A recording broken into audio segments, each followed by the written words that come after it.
नमस्कार, आदाब। मैं अनूप सोनी क्राइम पेट्रोल सतर्क के ब्लैक हेडलाइंस अध्याय के आज के एपिसोड में आप सबका स्वागत करता हूं। आज हम आपको एक ऐसा केस दिखाने जा रहे हैं जिसने ना सिर्फ आम इंसान की बल्कि पुलिस की भी रातों की नींद हराम कर दी थी, जहां साजिश और जुर्म को कामयाब बनाने के लिए मुजरिम ने हर संभव कोशिश की और दरिंदगी की हर हद को पार कर दिया था।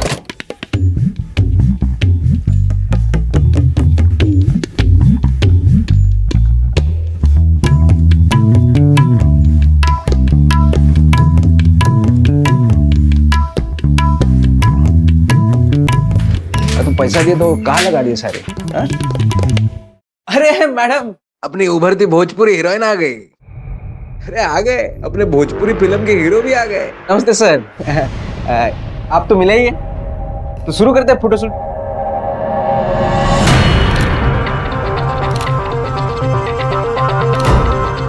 ऐसा कुछ एकदम कस के पकड़ लेना आप। हाँ।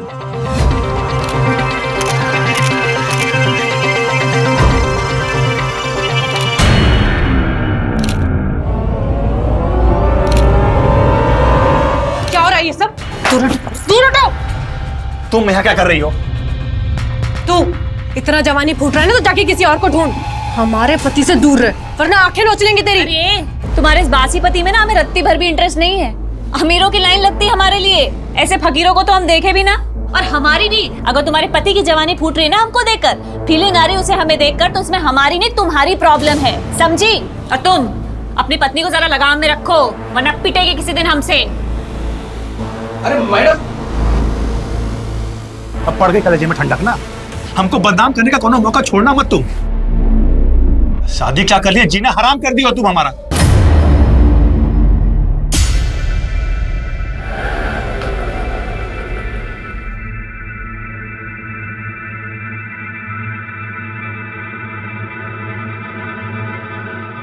अरे बाकी का पैसा लौटाओ। अरे मैडम, 2 ही रुपए तो है। तो 2 रुपए क्या पेड़ पे उगता है क्या? ये तुम्हारा बाप दे के गया था हमको। बाप पे क्यों जा रही है? तमीज से बात कीजिए। एक तो हमारी मेहनत का पैसा लेके जा रहे हो, ऊपर से हम ही को तमीज सिखा रहे हो। हम तमीज सिखाएं तुमको? पता है हमको कौन सी मेहनत का पैसा है ये। क्या बोले तुम? अरे मैडम, क्या बोले तुम? कहाँ से? अरे मैडम हम कह रहे थे। क्या बोले तुम? फिर हम तुम्हें बताते हैं, अच्छे से बताते हैं कहाँ से पैसा आता है। हमारा दिमाग खराब मत करो, यही पटक के मारेंगे। तुमको बता दे रहे हैं। ज्यादा बात मत करो। उर्मी, क्या हो गया? हिम्मत कैसे हुई तुम्हारी? हम तो बस ये कह रहे थे। हिम्मत कैसे हुई? तुम क्या कह रहे थे? हमको सब पता है, सब समझ रहे हैं। अरे कौन सा नया बात है? ये तो रोज रोज का नाटक हो गया है। आधी रात में लड़ाई करना और पड़ोसियों को परेशान करना। ए त्रिपाठी, ज्यादा दिक्कत है क्या तुम्हारी जोरू को हमसे? कहो तो अभी ठीक कर देते हैं इनको हम। अंदर चल अंदर। घर आने में इतना देरी कैसे हुआ? कहाँ थी तू अब तक? पापा काहे हमसे रोज रोज एक ही सवाल पूछते रहते हैं आप? मालूम तो है ना आपको कि काम की वजह से लेट होता है हमको। ये रखिए और अपना चश्मा बनवा लीजिएगा, वरना कल फिर उल्टा अखबार पढ़ते दिखेंगे आप।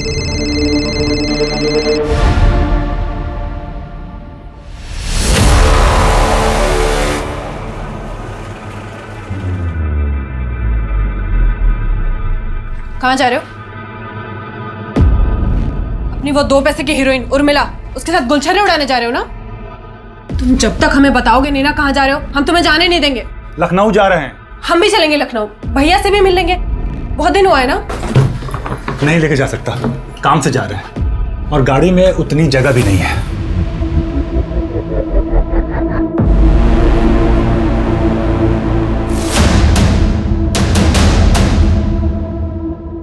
प्रणाम सर, कैसे है? बैठिए सर। बैठ गए?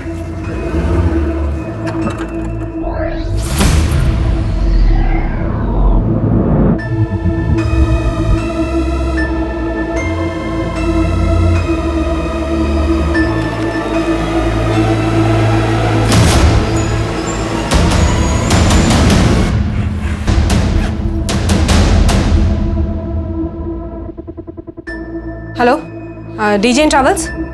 हाँ, मुझे लखनऊ की एक टिकट बुक करनी है।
मैडम, ये हमारी पत्नी है, इसका नाम सुप्रिया है।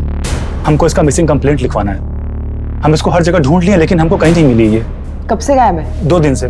2 दिन पहले जब हम लखनऊ गए थे, उसके बाद जब हम काम से आए उसके तब से इसका नंबर ही नहीं लग रहा है। आपकी पत्नी 2 दिन से गायब है और आप आज रिपोर्ट लिखवाने आए? मैडम, हमको तो मालूम ही नहीं था कि वो लापता है। जब 2 दिन पहले हम लखनऊ जा रहे थे तो हमसे जिद करने लगी कि हमको भी ले चलो।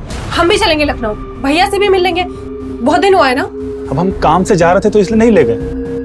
तो हमको लगा कि गुस्से में फोन बंद करके बैठी होगी, लेकिन जब हम वापस कानपुर आए तो देखे वो घर में भी नहीं है। फिर हमने पड़ोसियों से पूछा, उनको भी नहीं पता कि कहाँ गई है। आप दोनों के बीच कोई झगड़ा वगैरह हुआ था? शादी क्या कर लिया, जीना हराम कर दिया तुम हमारा। बस उतना ही जितना एक मियाँ बीवी के बीच में नोक-झोंक होता है। आपने उनके रिश्तेदारों में या मायके में पता किया? शायद वहां चली गई हो। मैडम, मायके के नाम पे तो लखनऊ में सिर्फ उनका एक बड़ा भाई है, जोगिंदर यादव, और हम वहां पे भी फोन करके पूछे हैं, वहां भी नहीं है वो। आप सुप्रिया की डिटेल्स और फोन नंबर दे दीजिए, हम पूरी कोशिश करेंगे। जैसे ही कोई खबर मिलेगी आपको बता देंगे।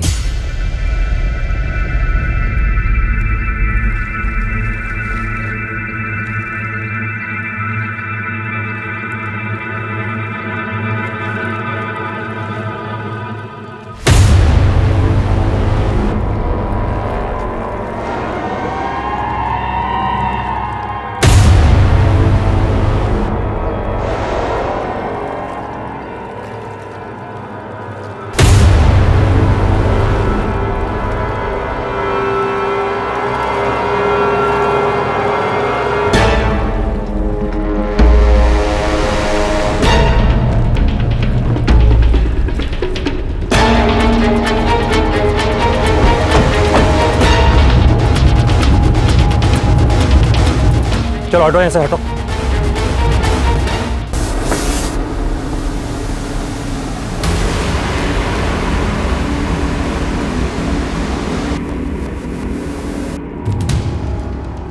किसी लड़की की बॉडी है सर, लेकिन उसका सर और हाथ नहीं है। सूटकेस में सिर्फ उसकी बॉडी के निचले हिस्से के टुकड़े ही हैं सर। बॉडी पूरी तरह गल चुकी है, लगता है शायद पानी में बहुत टाइम तक थी है। अपनी टीम लगवाओ, गोताखोरों को बुलवाओ, नदी के आसपास के इलाके में अच्छे से सर्च करवाओ, आसपास के पुलिस स्टेशन में इसकी डिटेल्स भेजो और पता करो कि हफ्ते भर के अंदर किसी महिला की मिसिंग रिपोर्ट दर्ज हुई है क्या।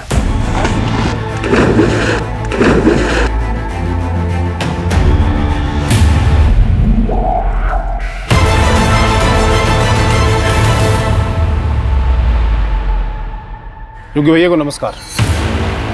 तुम यहाँ का लेने आए? लेने नहीं, बताने आए।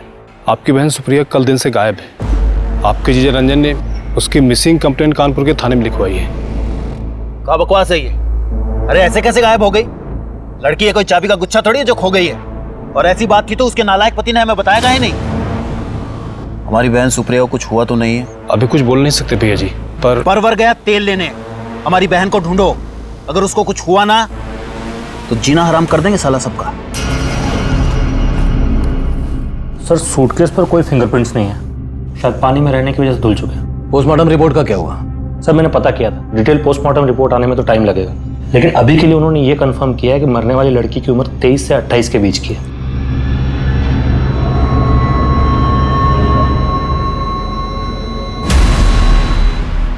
सूटकेस के इस बारकोड से कंपनी से पता करो कि ये किस बैच का है, किस दुकान में सप्लाई हुआ और किसने बेचा और किसे खरीदा। हो सकता है ये सूटकेस ही हमें टुकड़ों से मिली लाश की पहचान तक ले जाए। उर्मिला का फोन अभी भी बंद आ रहा है। मुझे तो उसकी बहुत चिंता हो रही है, पता नहीं कहाँ होगी, कैसी होगी। अरे लगता है आजकल आपकी हीरोइन बिटिया घर पर नहीं है। मतलब आजकल आधी रात में कोई चीख चिल्लाहट की आवाज नहीं सुनाई दे रही। क्या बेकार की बात कर रही हो तुम? कुछ भी बोले जा रही हो, चलो घर। अरे चलो कुछ भी हो, हमें क्या करना है ना। कंपनी से ये इन्फॉर्मेशन मिली है कि सूटकेस आपकी दुकान से खरीदा गया है और ये इसका सीरियल नंबर है। जरा देख के बताइए कि सूटकेस किसने खरीदा। एक मिनट सर, चेक करता हूँ। ये सूटकेस हम नहीं बेचा है और ये देखिए 4 सूटकेस का सेट है। दुकान में सीसीटीवी कैमरा है? नहीं सर, सीसीटीवी तो नहीं है। जिसने ये सूटकेस खरीदा था उसकी शक्ल या हुलिया कैसा दिखता था, कुछ याद है? ऐसे तो याद नहीं है सर, अब दुकान में कितने सारे कस्टमर आते हैं सर। हाँ, लेकिन हमारे रिकॉर्ड से पता चलता है कि किसी उर्मिला सिंह परिहार के क्रेडिट कार्ड से पेमेंट हुआ है सर।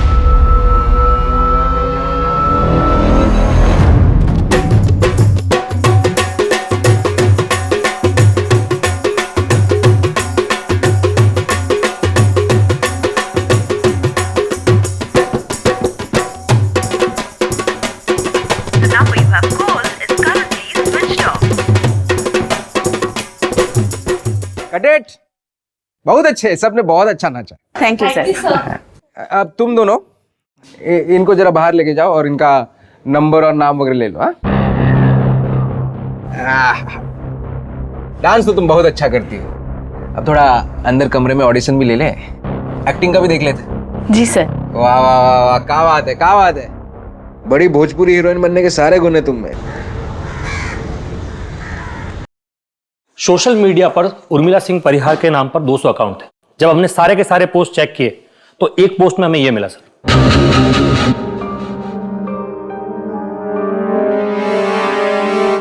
उर्मिला ने सूटकेस खरीदने के कुछ घंटों बाद ही यह पोस्ट अपने अकाउंट पे लखनऊ से डाला है सर, लेकिन इसके पहले के उसके अकाउंट के सारे पोस्ट कानपुर से किए गए। जो उर्मिला के फोन ट्रैक से कुछ मिला? सर इस पोस्ट के बाद से ही उसका फोन स्विच ऑफ आ रहा है, लेकिन रजिस्ट्रेशन से पता चला है कि यह नंबर उर्मिला सिंह परिहार के नाम से रजिस्टर्ड है और एड्रेस कानपुर का है सर। मतलब उर्मिला लखनऊ से नहीं कानपुर की है। उर्मिला ने 4 सूटकेस खरीदे, जिसमें से एक में हमें औरत की लाश मिली जिसके सर और हाथ कटे हुए थे। तो बाकी के 3 सूटकेस कहाँ हैं? उर्मिला के पास।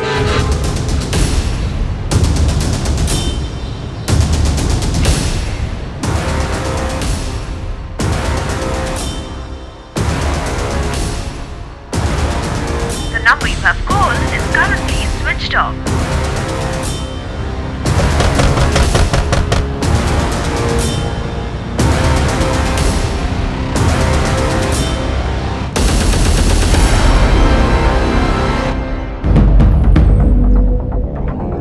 इस तरह।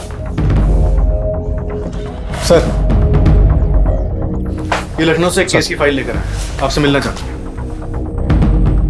सर 4 दिन पहले हमें इस औरत की लाश एक सूटकेस में मिली नदी में, जिसके सर और हाथ कटे हुए थे। सूटकेस के बारकोड से पता चला है कि एक नहीं 4 सूटकेस किसी उर्मिला सिंह परिहार ने अपने क्रेडिट कार्ड से पेमेंट करके खरीदे थे। तो बाकी के 3 सूटकेसेस को लखनऊ पुलिस ढूंढ रही है, क्योंकि हमें शक है कि बाकी के बॉडी पार्ट सर और हाथ भी किसी सूटकेस में हो सकते हैं। क्योंकि उर्मिला कानपुर की रहने वाली है, इसलिए हेडक्वार्टर ने यह केस आप लोगों को सौंपा है। अब आगे की तहकीकात आपकी टीम करेगी सर।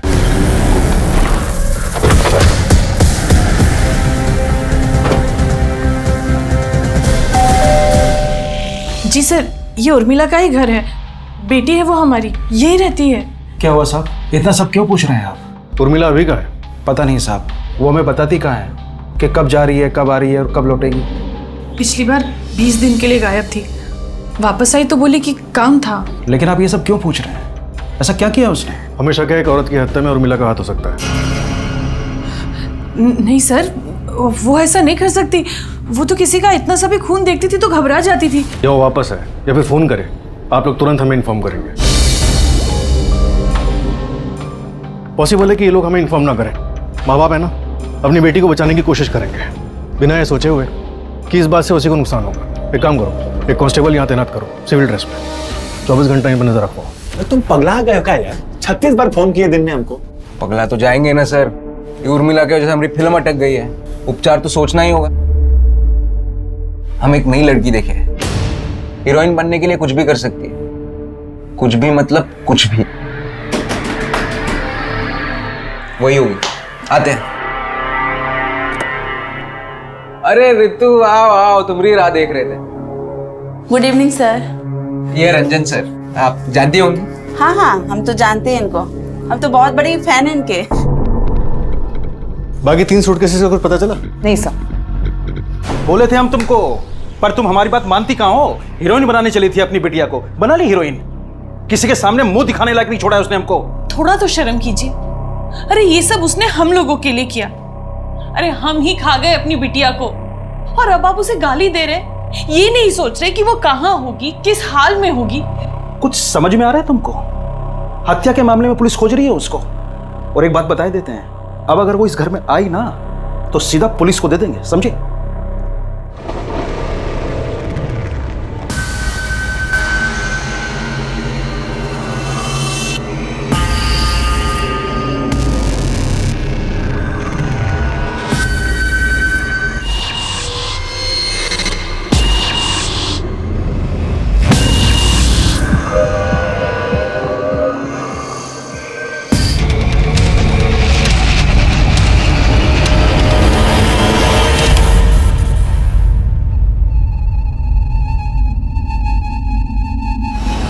सर काफी सड़ चुका है। डीएनए टेस्ट से कंफर्म करना होगा कि सर और धड़ एक ही बॉडी के हैं या अलग अलग बॉडीज के।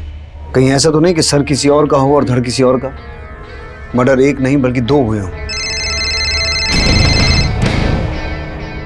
हाँ सरोज। सर, उर्मिला के क्रेडिट कार्ड डिटेल्स के मुताबिक उसका क्रेडिट कार्ड लास्ट लखनऊ में यूज हुआ था एक होटल बुक करने के लिए।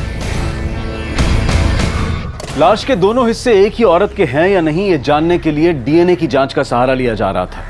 और सूटकेस में मिले सर की शनाख्त के लिए उर्मिला के माता पिता का डीएनए और बॉडी का डीएनए मैचिंग के लिए लिया गया।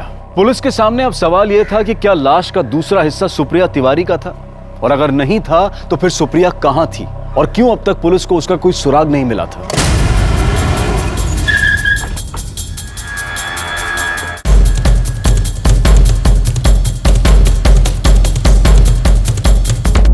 उर्मिला सिंह परिहार नाम की किसी औरत ने आपके होटल में कमरा बुक करवाया था कुछ दिन पहले। 1 मिनट सर।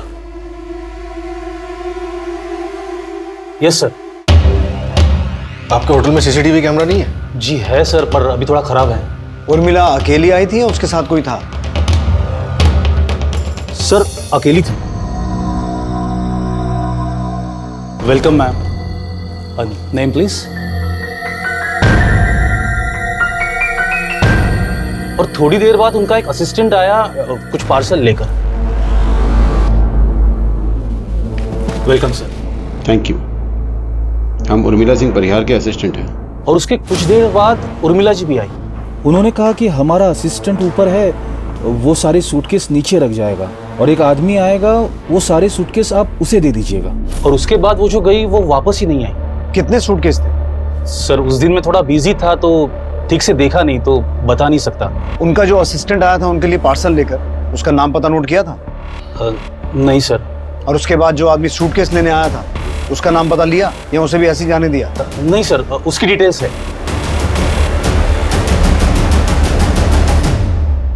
वो उर्मिला सिंह परिहार हमारे लिए कुछ सूटकेस छोड़े होंगे। हाँ, सूटकेस तो है सर। बस आप अपना नाम, पता और नंबर यहाँ पे लिख लीजिए। वो क्या है, वो आ जाएंगे तो मैं उन्हें बता सकता हूँ ना। जी सर, थैंक यू। सर यहाँ पर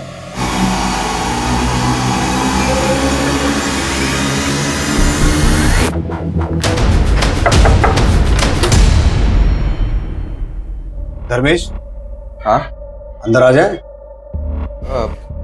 सर सुनिए तो सही। सर क्या हुआ वो तो बताइए। क्या काम करता है तू? डायरेक्टर है सर, भोजपुरी फिल्म बनाते हैं। उर्मिला परिहार को जानता है तू? हाँ, एक्ट्रेस है। तो क्या हुआ कहाँ? 18 तारीख को तू लखनऊ में था? हाँ।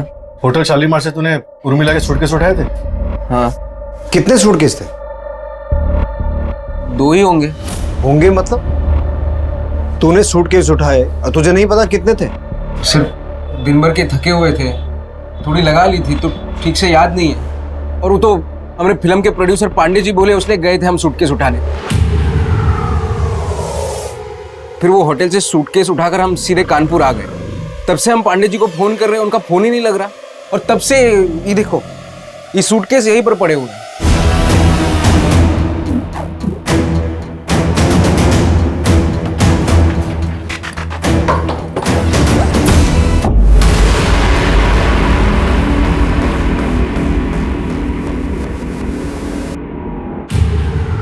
तू लखनऊ में उर्मिला से मिला था? नहीं सर, हमको तो पता भी नहीं था कि उर्मिला लखनऊ में है। लेकिन जब तू शालीमार होटल गया था ये सूटकेस उठाने, तेरे साथ एक आदमी और था। कौन था वो? हमारे फिल्म का हीरो रंजन तिवारी। ये वही रंजन तिवारी जिसकी वाइफ मिसिंग है? हाँ, पर सर हुआ क्या है? आप इस सूटकेस के बारे में इतने सवाल क्यों पूछ रहे हैं? तेरा जो ये प्रोड्यूसर है पांडे, ये रहता कहाँ है? और इसका पूरा नाम क्या है? रहता क्या है वो तो पता नहीं, हम बाहर ही मिलते थे। और उसका पूरा नाम है गजानन पांडे। ये सूटकेस तो हम लेके जा रहे हैं, लेकिन अगर तू अपना सूटकेस लेकर ये शहर छोड़ने की कोशिश करेगा तो तेरी फिल्म हम बनाएंगे। सर होटल के रिसेप्शनिस्ट का भी यही कहना है कि उसे नहीं पता कि कितने बैग्स थे, और धर्मेश भी यही कह रहा है कि उसे याद नहीं। विनोद, इनमें से किसी की भी बात का भरोसा नहीं किया जा सकता। वैसे एक तीसरा आदमी भी है जो इस बात का जवाब दे सकता है और जिसका इस मर्डर में हाथ भी हो सकता है, रंजन तिवारी। अब देखते हैं वो क्या कहता है। उसके पास क्या बहाना है सूटकेस ना देख पाने का।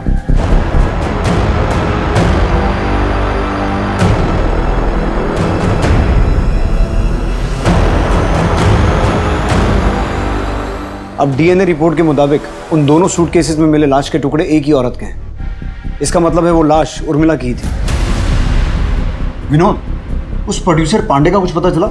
सर भोजपुरी फिल्म इंडस्ट्री के जितने भी छोटे बड़े प्रोड्यूसर्स हैं सबका पता किया, लेकिन ये गजानन पांडे नाम का कोई प्रोड्यूसर है ही नहीं। मिल गई फुर्सत तुमको, अब लेकर आ रहे हो चाय? Sorry sir. सर हाँ, अब सुप्रिया का पता चल गया? सुप्रिया तो नहीं मिली, लेकिन कुछ और मिला है जिसके बारे में तुमसे बात करनी है। हाँ बोलिए। तुम 18 तारीख को लखनऊ में थे? हाँ लखनऊ में थे। और होटल शालीमार भी गए थे सूटकेस लेने? हाँ होटल भी गए थे, लेकिन सर हम बाहर जीप में ही रुके थे।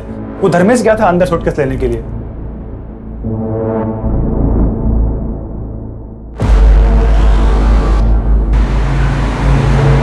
धर्मेश होटल से कितने सूटकेस लेके बाहर आया था?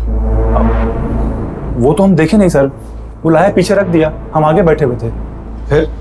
फिर उसके बाद हम कानपुर के लिए निकल गए और ऊपर से थोड़ा पी भी लिया था, तो झपकी मारने के लिए रास्ते में थोड़ी देर के लिए हम लोग गाड़ी रोक दिए थे।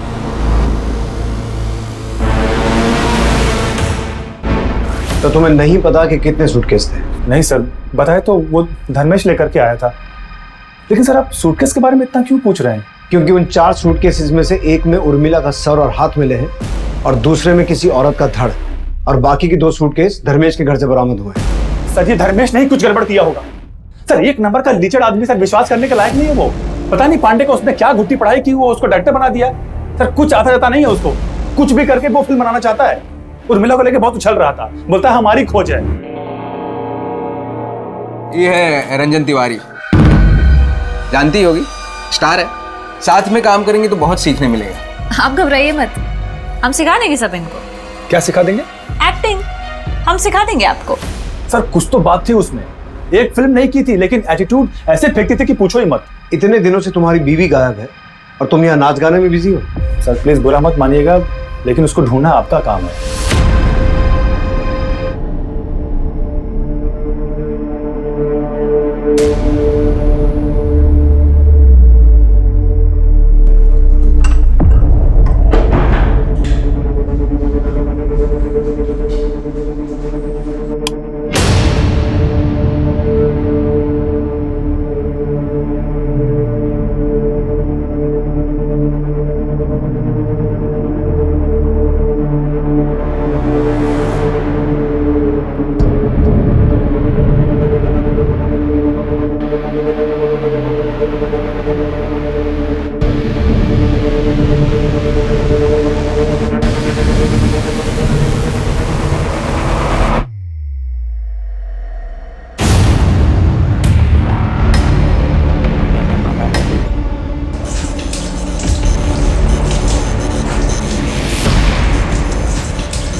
हमने धर्मेश का बैकग्राउंड चेक किया तो पता चला उसकी क्रिमिनल हिस्ट्री है। उस पर पहले भी अटेम्प्ट टू मर्डर का चार्ज लग चुका है। उठा के लाओ उसे।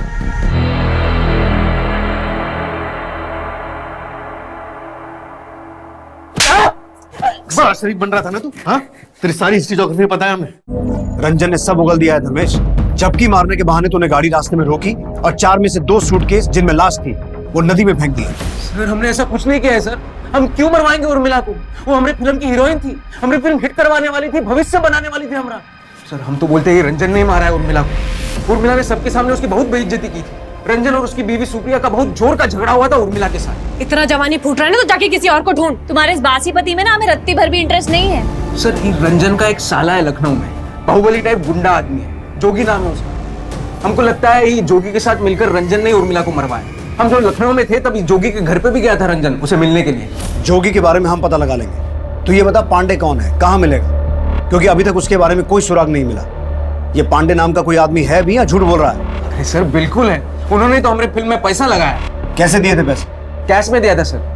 ब्लैक का पैसा व्हाइट करते वक्त ज्यादातर लोग फिल्म में पैसा लगाते हैं तो कैश में ही देते हैं सर, ताकि बाद में फंसे नहीं। धर्मेश कह रहा है कि रंजन अपने साले जोगी से मिलने गया था, जबकि रंजन ने हमें इस बारे में कुछ बताया नहीं। विनोद, तुम जोगी से पता करोगे सच क्या है।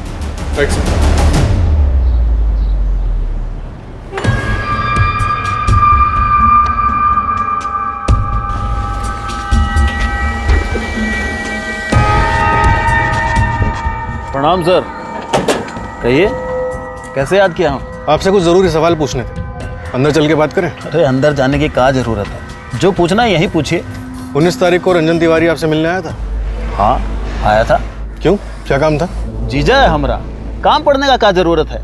लेकिन उस दिन हमें भी कुछ अजीब लगा कि हमेशा जब भी आता है वो फोन करके आता है, पर उस दिन बिना फोन किए ही आ गया। पर आप ये रंजन के बारे में इतना पूछताछ काहे कर रहे हैं? इसे पहचानते हैं आप?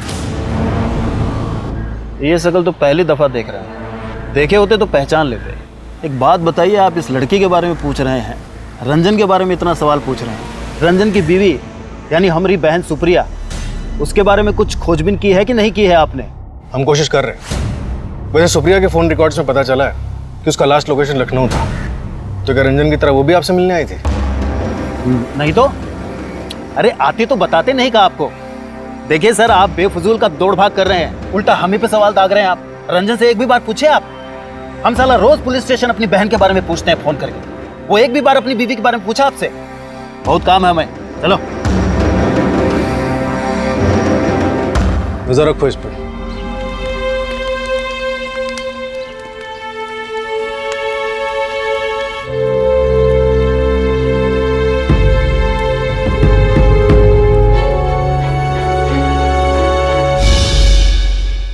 मैं फ्री होकर कॉल करता हूँ। सर, मैंने उर्मिला के कॉल रिकॉर्ड्स को एक बार फिर बारीकी से चेक किया, जिसमें एक नंबर सामने आया जिससे उर्मिला के नंबर पे अक्सर कॉल्स किए गए और कोई भी कॉल 1 मिनट से ऊपर का नहीं था। इस नंबर पे कॉल करो।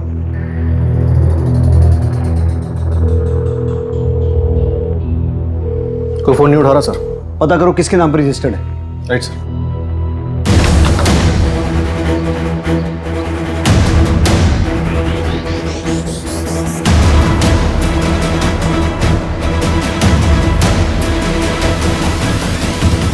रंजन तिवारी की पत्नी सुप्रिया जो पिछले कई दिनों से लापता थी, अब ये साफ हो चुका था कि वो लखनऊ में अपने भाई जोगिंदर यादव उर्फ जोगी भैया के घर पर सही सलामत है। तो क्या सुप्रिया और जोगी ने सुप्रिया के लापता होने का झूठा नाटक किया था? ऐसे सभी सवालों के जवाब ढूंढने के लिए कानपुर पुलिस ने सुप्रिया और उसके भाई जोगी को लखनऊ से कानपुर तलब किया। गलत कर रहे हैं आप जानते नहीं हम कौन हैं।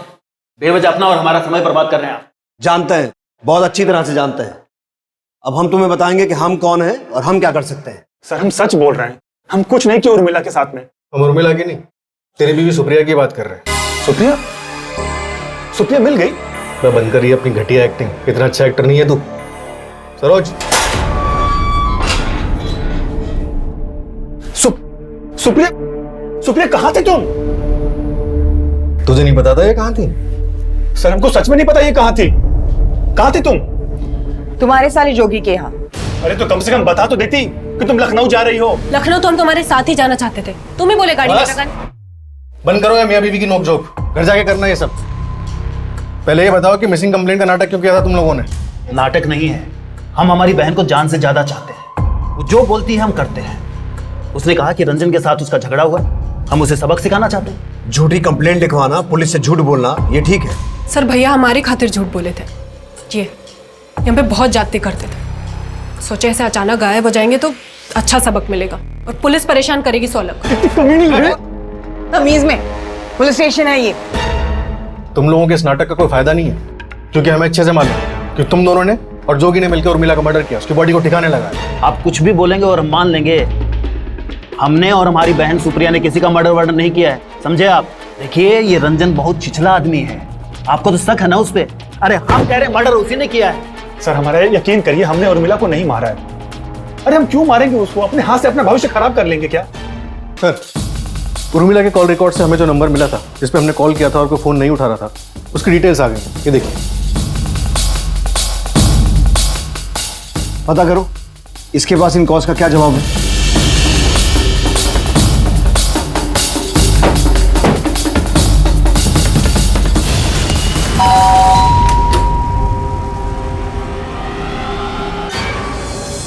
सर ऐसा तो कुछ याद नहीं है हमें।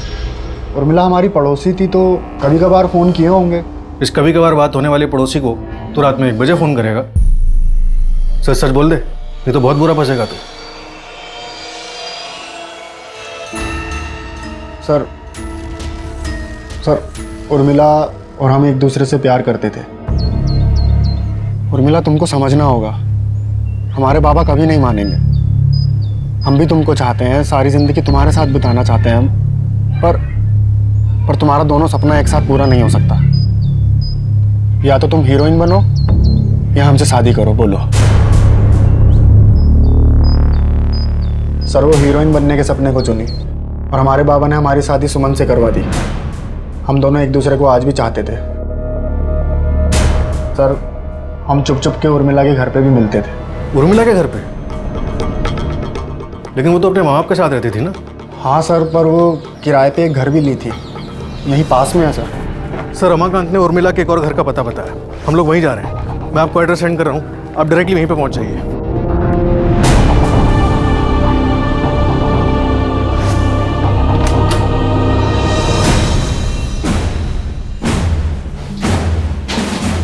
सर उर्मिला और हम यहीं मिलते थे सर।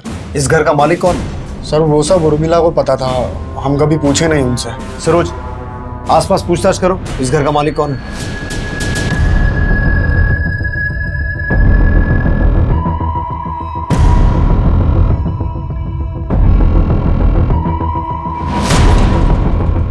मिश्रा।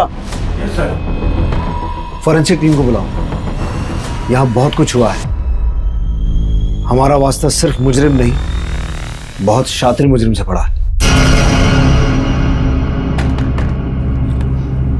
जी मैडम। बता सकती हो इस घर का मालिक कौन है? मैडम वो श्रीमती दमयंती शंकर। उर्मिला सिंह परिहार को घर आपने दिया था किराए पे? जी सर, हम ही दिए थे।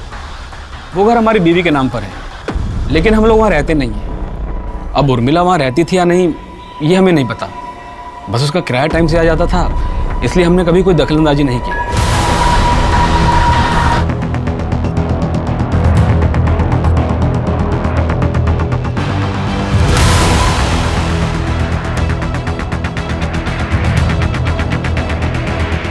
सर यहाँ काफी खून बहा है, पूरे किचन में खून के ट्रेसेस हैं। अच्छी तरह से खून साफ करने की कोशिश की गई है। सर रिपोर्ट से साफ है कि उर्मिला के किराए वाले घर पर ही इस जुर्म को अंजाम दिया गया। किचन से जो ब्लड ट्रेसेस मिले थे वो उर्मिला के ही हैं। उर्मिला की detail postmortem report. Sir report के मुताबिक उर्मिला की मौत 17 तारीख को शाम 5 से 7 बजे के बीच सर पे चोट लगने की वजह से हुई। 17 तारीख को? इसका मतलब है 18 तारीख को जिस लड़की ने उर्मिला के क्रेडिट कार्ड से वो सूटकेस खरीदे और जिसने होटल शालीमार में चेक इन किया वो उर्मिला नहीं कोई और थी, और ये सब पुलिस को गुमराह करने के लिए किया गया है। तो उर्मिला का मर्डर 17 तारीख को उसके किराए वाले घर पर हुआ और शायद उसी शाम उस घर की किचन में उसकी बॉडी के टुकड़े किए गए, और अगले दिन 18 तारीख को किसी दूसरी लड़की ने उर्मिला के क्रेडिट कार्ड से वो सूटकेस खरीदे, होटल गई जहां उर्मिला के बॉडी पार्ट्स को 2 अलग अलग सूटकेसेस में डाला गया और 19 तारीख को होटल से ले जाकर नदी में फेंक दिया गया।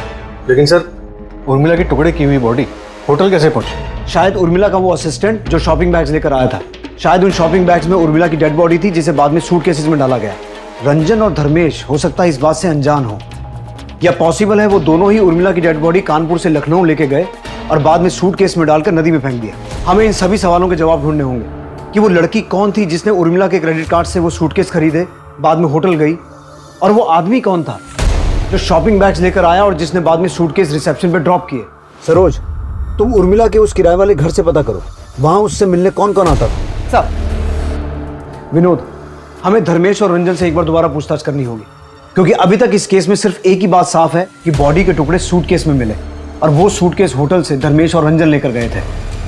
हो सकता है इन दोनों ने ही उर्मिला का मर्डर किया हो और बाद में सूटकेस में बॉडी को ठिकाने लगाया हो।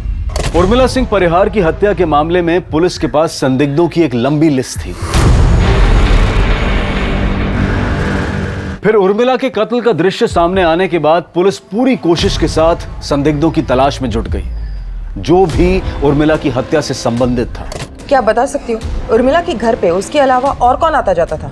मैडम बहुत से लोग आते जाते रहते थे, अब हम सबको तो नहीं जानते ना। ये या ये, इन दोनों में से किसी को भी देखा है? नहीं मैडम। सर हमारा विश्वास कीजिए सर, हमने कुछ नहीं किया। सिर्फ पांडे जी के कहने पर हमने होटल से सूटकेस उठाया, बाकी हमने कुछ नहीं किया सर। सच सच बोलो वरना हड्डी बस लिए कर दूंगा तुम्हारी। हमें पता है पांडे नाम का कोई आदमी है ही नहीं। झूठ बोल रहे हो तुम लोग। सर है, बिल्कुल है। विनोद धर्मेश और रंजन को अलग अलग स्केच आर्टिस्ट के साथ बिठाओ और पांडे का स्केच बनवाओ। इनका सच झूठ सब बाहर आ जाएगा। Right sir. जो औरत उर्मिला बनके तुम्हारे होटल में रुकी थी, क्या यही है? सर नहीं, ये नहीं है।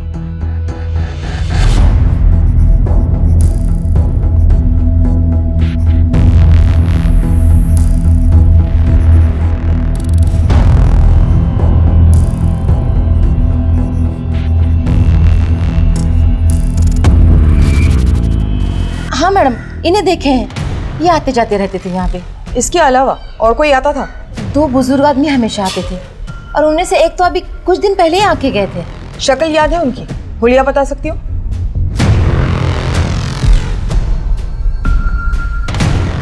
एक मिनट।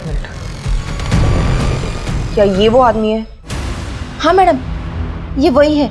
उर्मिला का जो असिस्टेंट पार्सल लेकर आया था, क्या यही है? हाँ सर, यही है। सर, धर्मेश और रंजन ने जो स्केच बनवाया है वो एक ही आदमी का है। सर, उर्मिला जिस किराए के घर पे रहती थी उसकी पड़ोसी ने इस आदमी को घर जाते हुए देखा था। इन दोनों को उठा के लाओ, बहुत घुमाया हमें, अब हम इन्हें सैर करवाएंगे। उर्मिला सिंह परिहार को घर आपने दिया था किराए पे? जी सर, हमें दिए थे। वो घर हमारी बीवी के नाम पर है। तो तू है प्रोड्यूसर पांडे। अब ये बता कि शंकर और गजानन पांडे का क्या खेल है? सर, हम अपनी ब्लैक मनी को वाइट करने के लिए गजानन नाम का सहारा लेते थे और इसी नाम से एक फिल्म भी प्रोड्यूस कर रहे थे और उर्मिला को उसमें हीरोइन लिया था। और खुद विलन बन गया, हीरोइन का मर्डर कर दिया। हम ऐसा क्यों करेंगे? उल्टा उर्मिला के मरने से तो हमको नुकसान हुआ। हमने कभी सोचा भी नहीं था कि तू ऐसा कर सकता है। चल, अपने इस लाचार बाप के किरदार से बाहर निकल और सच बोल। क्या सच बोले साहब? उर्मिला ने किराए पे दूसरा घर लिया हुआ है, ये बात तूने हमसे क्यों छुपाई? क्या बोलता है साहब कि वो वहां पे? तूने उर्मिला का मर्डर किया, उसकी बॉडी के टुकड़े किए और फिर बॉडी को लखनऊ भिजवा दिया और फिर अपने चमचों को बोलकर बॉडी को नदी में फेंकवाया। नहीं सर, हम निर्दोष हैं, हम सच कह रहे हैं। उर्मिला की बॉडी लखनऊ कैसे पहुंची वो बता, कौन लेकर गया? तू? नहीं साहब, हम नहीं थे, हम तो कहीं और। होटल के रिसेप्शनिस्ट ने तेरी तस्वीर पहचान ली है और बता दिया कि शॉपिंग बैग्स लेकर होटल में तू ही गया था। हम उर्मिला सिंह परिहार के असिस्टेंट हैं, पार्सल देना है उनको। साहब, उर्मिला हीरोइन बनना चाहती थी। जब हमें ये पता चला तो हम बहुत गुस्सा हो गए। ये काम शरीफ लोगों को शोभा नहीं देता है साहब, पर वो हमारी सुनती कहाँ थी। फिर भी हमारी मजबूरी थी साहब, क्योंकि हम कुछ कमाते तो थे नहीं, घर का सारा खर्च वही चलाती थी। 17 तारीख को क्या हुआ था? उस दिन घर से निकली तो जाने हमारे दिमाग में क्या है कि हमने उसका पीछा किया साहब।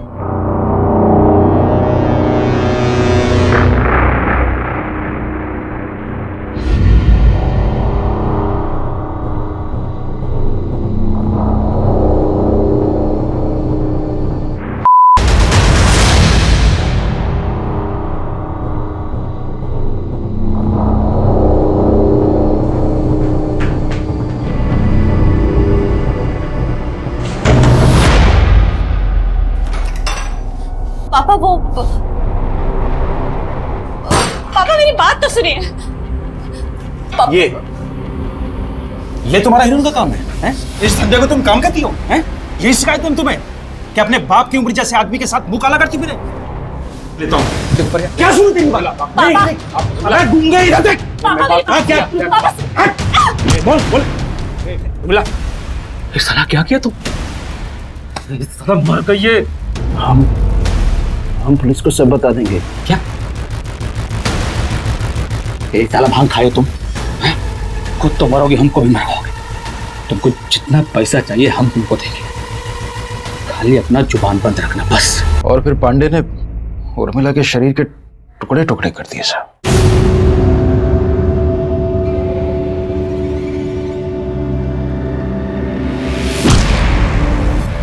सर, हमने एक लड़की को पैसा दिया, उसको बोला कि उसका ऑडिशन है और उसे उर्मिला बनकर लखनऊ जाना है। Welcome ma'am. Name please? Urmila Singh Parihar. और उसके बाद उर्मिला का बाप उर्मिला की बॉडी शॉपिंग बैग्स में लेकर होटल पहुंचा, जहां उसने वो बॉडी सूटकेस में डाली और सूटकेस को रिसेप्शन पे छोड़ा। जहां से रात में धर्मेश उसे लेके गया, है ना? अब ये बता पांडे, सूटकेस को नदी में किसने फेंका? धर्मेश ने या रंजन ने? रंजन ने फेंका। सदी का महानायक बनना है तुमको कि नहीं बनना है, या कि फिल्म करके घर बैठ जाना है? ये हुई ना बात। अब देखो हम तुमको कैसे लेके एक के बाद एक फिल्म बनाते हैं। तो तुमको हमारे लिए एक छोटा सा काम करना पड़ेगा। सर हमको हीरो बनना था, और हमारे पास काम नहीं था, इसीलिए हम पांडे की बात में आ गए थे सर। 19 तारीख को क्या हुआ था वो बता। 19 तारीख को मैं और धर्मेश होटल जा रहे थे, लेकिन होटल जाने से पहले धर्मेश को दारू पिला रहे थे और हम खुद दारू पीने का नाटक कर रहे थे। तो फिर हम रास्ते में बोले कि बहुत नींद लग रहा है तो थोड़ा आराम कर लेते हैं।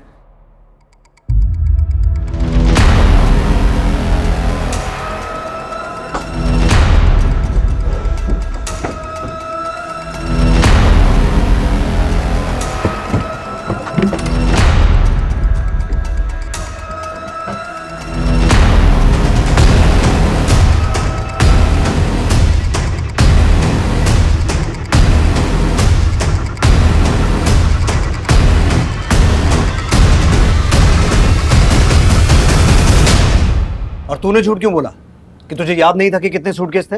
सर हम थके हुए थे, पिए हुए थे, धुंधला धुंधला याद था कि 4 सूटकेस थे, मगर सुबह उठकर गाड़ी में देखा तो 2 ही थे। हमने रंजन से पूछा भी तो उसने कहा हमने नहीं देखा, तो हमको लगा 2 ही होंगे। आप तो बस यही सोचते रहे कि कौन है, कहाँ से आई है, किसका खून है। कभी उससे प्यार करते, समझाते तो आज वो ना होता जो हुआ। उसे हमारे लिए अपने आप को बेचना नहीं पड़ता, और ना ही आप आज यहाँ होते जहाँ आप अपनी नफरत की वजह से पहुंच गए। उर्मिला को अपने माता पिता से कभी भी समर्थन या सही परवरिश नहीं मिल पाई।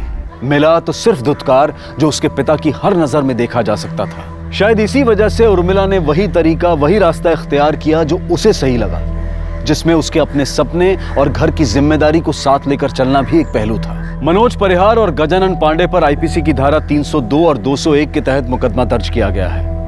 रंजन तिवारी पर धारा 201 के तहत सबूत मिटाने के चार्जेस लगाए गए हैं। सभी मुजरिम इस वक्त सलाखों के पीछे हैं और चार्जशीट कोर्ट में फाइल की जा चुकी है। देखते हैं हमारे आज के एपिसोड की दूसरी कहानी। तुम वही बोल रहे हैं जो हमारे पुरखे कह गए थे, रोटी और बेटी का व्यवहार हमेशा बराबर वालों में होता है। ये दूसरी जात वाले, इस मनीराम से पूछिए अम्मा जी, इसका बेटा कहाँ है? अरे हमें नहीं पता हमारा बेटा कहाँ है। अम्मा जी, कसूर सिर्फ हमारे बेटे का नहीं है, इसकी बेटी का भी है। अपनी मर्जी से भागी है उसके साथ, उसको भी सजा मिलनी चाहिए। देखो क्या बोल रहा है, हमारी बेटी को सजा मिलनी चाहिए। कसूर सिर्फ हमारा है का?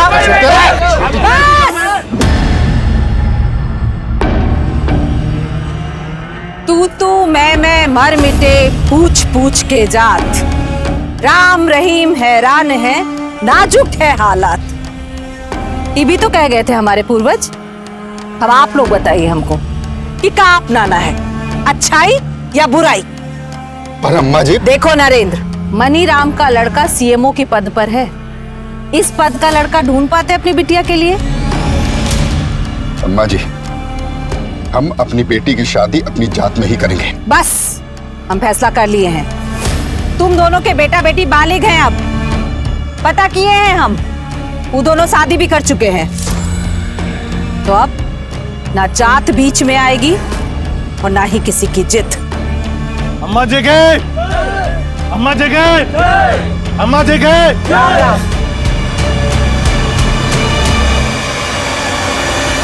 When the going gets tough, the tough get going. कोशिश करने वाले की कभी हार नहीं होती। हमारी दादी की तरह हमारी मम्मी ने भी साबित कर दिखाया है। ये रही हमारी मम्मी। हर मम्मी गांव की सभी औरतों के साथ मिलकर गृह उद्योग चला रही है। मम्मी कुछ तो बोलिए। हम कब बोले? अरे अपने काम के बारे में बताइए। तू ही बोल।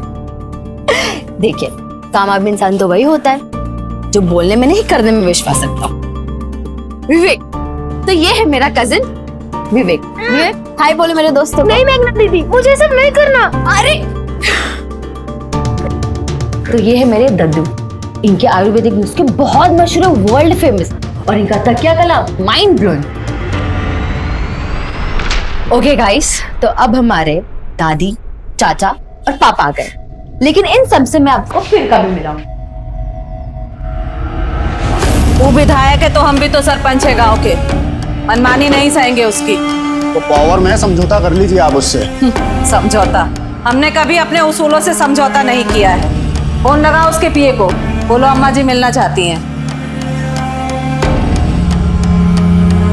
काला झंडे बाबूजी, सिर्फ पंचायत में ही नहीं, क्षेत्रीय राजनीति में भी झंडे गाड़ने के लिए तैयार है माँ। अरे वाह, मतलब गांव का ही नहीं पूरे कस्बे का भाग्य बदलने वाली है दादी। माँ, विधायक जी से कल की मीटिंग फिक्स हो गई है। ठीक है, कल चलते हैं। सॉरी, बहुत ज्यादा इंतजार करना पड़ा आप लोगों को। बताइए क्या सेवा करें आप लोगों की? सेवा सेवा कहते बहुत हैं आप, पर सेवा करते नहीं है। 3 साल हो गया पानी का पाइप बिछे हुए, पर नलों में अभी तक पानी नहीं है बिश्नोई जी। वो तो तभी आएगा जब जिले में पानी की टंकी बन जाएगी। लेकिन इसका जो बजट था ना, तो पाइपलाइन बिछाने में ही खर्च हो गया। अब ऊपर से फंड आएगा तो। पर नीचे से तो बहुत आए हैं आपके पास। पाइपलाइन बिछाने में जितना पैसा ठेकेदारों को बांटा गया है, उसका आधा तो आप ही के पास आ गया। जबान संभाल के बात कर सरपंच, वरना न ये सर रहेगा और न पंच की अकड़। अकड़ तो अब तुम्हारी टूटेगी बिश्नोई। घर घर पानी के स्कीम में जो घोटाला किए हो ना, सब मीडिया के सामने लाएंगे। कुर्सी बचाना मुश्किल हो जाएगा तुम्हारा।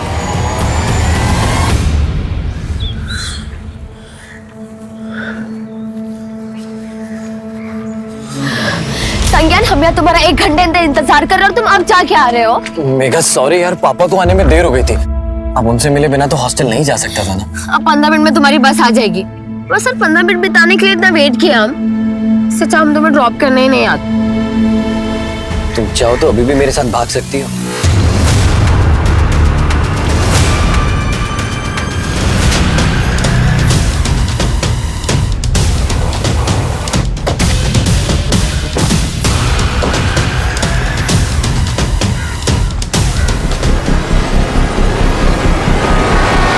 सर, माँ हमेशा गले में सोने की चैन, हाथों में सोने के कंगन, हीरे और सोने की अंगूठियां पहनती थी।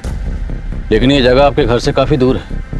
आपकी माँ इस सुनसान जगह पर अकेले क्या करने आई होंगी? सर, हमें भी कुछ समझ में नहीं आ रहा है। रात को माँ घर पर नहीं आई थी और उनका फोन भी बंद आ रहा था, और आज सुबह यहाँ उनकी लाश। आप लोगों को किसी पर शक? साहब, हम कहते हैं सब पूरा किया धरा है ना नरेंद्र का ही है। कौन नरेंद्र? हमारे गांव का ही है साहब। उसकी लड़की ने दूसरे जात के लड़के से शादी कर लिया था। नरेंद्र चाहता था अम्मा जी और लड़के को सजा दे, पर अम्मा जी लड़का और लड़की के रिश्ता का बचाव किए थे, इसलिए बहुत गुस्से में था। अम्मा जी, मैं उस नीच लड़के को अपना दामाद ना मान सकता। अगर आपकी बेटी होती तब भी आप यही फैसला सुनाते? हाँ, तब भी हमारा यही फैसला होता। हमें मंजूर नहीं है आपका ये फैसला। साहब, नरेंद्र अपना फोन बंद करके भाग गया है। हमको पूरा यकीन है अम्मा जी का मर्डर उसी ने किया है। रहता कहाँ है नरेंद्र?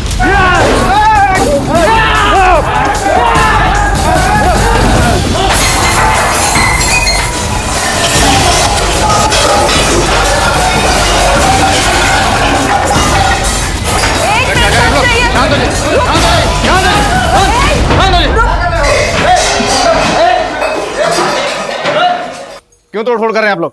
साहब, उस कमीने नरेंद्र ने हमारी अम्मा जी की हत्या की है और आज हमारे हाथ आने से पहले ही भाग गया। अगर हमारे हाथ आ जाता तो हम मुझे यही काट देते।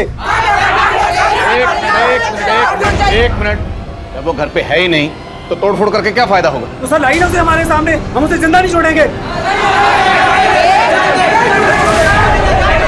भाभी, हमने चारों तरफ पता किया, लेकिन मेघा का कहीं कुछ पता नहीं चल रहा। पर वो ऐसी तो गायब नहीं हो सकती ना शमशेर भैया, जरूर उसके साथ कुछ हुआ है।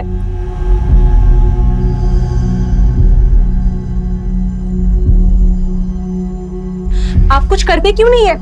मेघा कल से गायब है। हमें बार बार बोलने की जरूरत नहीं है कि क्या माँ की लाश तो आप नहीं ढूंढेंगे उसे? उसकी कुछ पड़ी नहीं है क्या आपको? रजनी देवी के कातिल को जल्दी ढूंढना होगा, वरना गांव वालों का बवाल और बढ़ सकता है। जी सर, ये नरेंद्र जिस तरीके से गायब है उसे देख के तो लग रहा है कि हो सकता है कि नरेंद्र ने रजनी देवी का कत्ल किया है और गहने लूटे हैं और फिर कत्ल को लूट की शक्ल देने की कोशिश की हो। लेकिन रजनी देवी कल रात से गायब है, तो हो सकता है उनका कत्ल भी कल ही हुआ। और सवाल ये है कि गांव की एक महिला सरपंच अपने गांव से इतना दूर उस सुनसान जगह पर क्या करने गई होगी। सर हो सकता है कि मर्डर किसी दूसरी जगह पे किया गया हो और बॉडी को ले जाके वहां डंप किया गया हो। फिर भी उस जगह का पता करना होगा जहाँ रजनी देवी का कत्ल हुआ। रजनी देवी की कल की पूरी एक्टिविटीज पता करो और आसपास जितने भी सुनार हैं सबको इन्फॉर्म करो। हो सकता है कातिल गहने बेचने की फिराक में हो।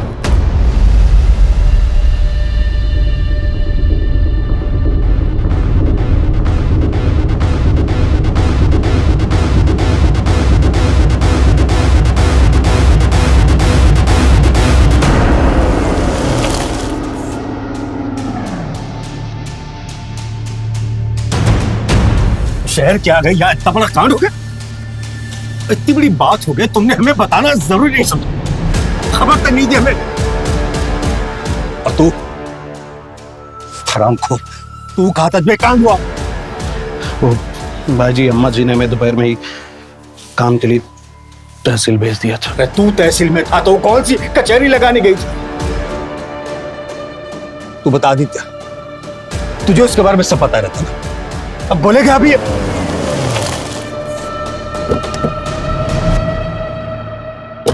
रजनी ये को आखिरी बार आपने देखा था? जी सर, माँ और हम विधायक जी के पास से लौट रहे थे और हमें काम से शहर जाना था। माँ के कहने पर हमने शाम को उनको गांव के पास छोड़ दिए थे सर। और माँ को शाम में टहलने की आदत थी तो हमें लगा कि टहलते टहलते वो घर पहुंच जाएंगे। उसके बाद रजनी जी घर आई नहीं? उस वक्त घर पे कौन था? सर कोई नहीं था यहाँ और हम अपनी बीवी के साथ उसके मायके गए हुए थे। देर रात पहुंचे तो माँ नहीं थी, तभी से हम उनको खोज रहे थे। आप इनके साथ थे?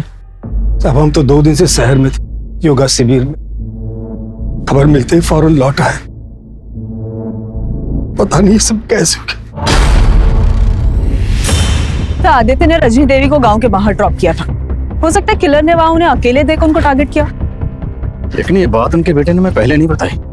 ऐसा लग रहा है जैसे सब कुछ सोच समझ के बोल रहे हैं। पता करो रजनी देवी के मर्डर की वजह कहीं कोई घरेलू झगड़ा तो नहीं, और नरेंद्र को ढूंढने पर जोर दो। ठीक है सर।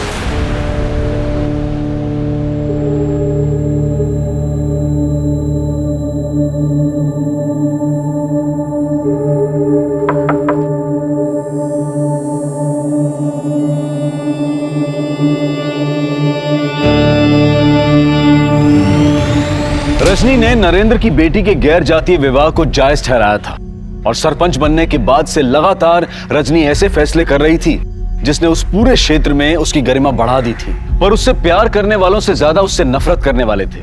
लेकिन सवाल यह भी था कि रजनी की पोती मेघा और उसका दोस्त संज्ञान जिस क्रूरता का शिकार हुए थे, क्या रजनी की हत्या से उसका कोई लेना देना था? आखिर क्या वजह थी कि रजनी के परिवार ने पुलिस को यह नहीं बताया था कि मेघा भी लापता है? पुलिस को रजनी के परिवार पर भी शक हो रहा था और उनका खबरी नेटवर्क रजनी और उसके परिवार से जुड़ी हर जानकारी को इकट्ठा कर रहा था।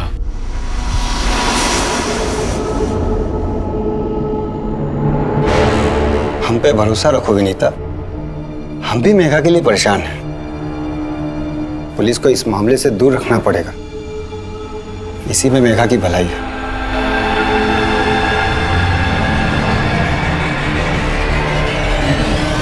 सर जिस दिन रजनी देवी की लाश मिली थी उस दिन सुबह नरेंद्र को एक टैक्सी स्टैंड के पास देखा गया था। एक सवारी टैक्सी वाले ने उसे हापुड़ बस अड्डे के पास उतारा था। हापुड़ पता करो, हापुड़ या उसके आसपास नरेंद्र की जान पहचान का कोई रहता है या नहीं? हो सकता है वहीं चुपके बैठा। सर आपका अंदाजा बिल्कुल सही है। ये मर्डर फैमिली के इंटरनल मैटर से जुड़ा हो सकता है। मैटर क्या? सर आदित्य बहुत पहुंची हुई चीज है। ये आदित्य बहुत सारी शराब की भट्टियों में साइलेंट पार्टनर था और रजनी देवी ने ऐसी बहुत सारी भट्टियों को बंद भी करवाया। तो क्या बेटे के गैर कानूनी धंधों में माँ के उसूल आड़े आ रहे थे? सर वैसे आदित्य का सगा रिश्ता नहीं था रजनी देवी से। रजनी देवी उदित और आदित्य की सौतेली माँ थी। दरअसल उदित और आदित्य के पिता की शादी रजनी देवी की बड़ी बहन से हुई थी, लेकिन आदित्य के जन्म के बाद उनकी मौत हो गई और उसके बाद रजनी देवी के पिता ने उनकी शादी विश्वनाथ से करवा दी।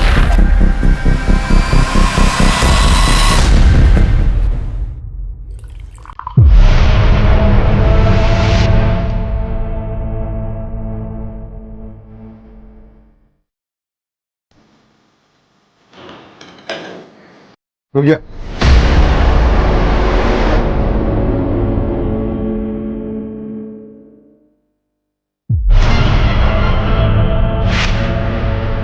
चल चाट इसको। क्या पता तूने कुछ मिला दिया उसमें। चाट भाजी मैं समझा, जबान बोलने के लिए नहीं, चाटने के लिए निकाल। चल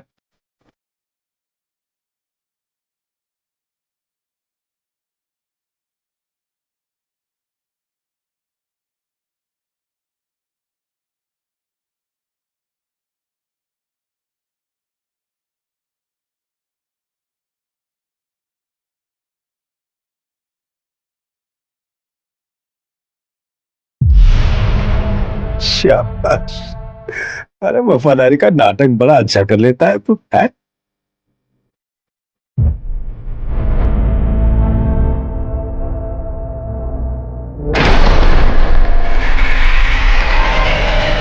हम गलत काम करते थे, इसका क्या प्रूफ है आपके पास?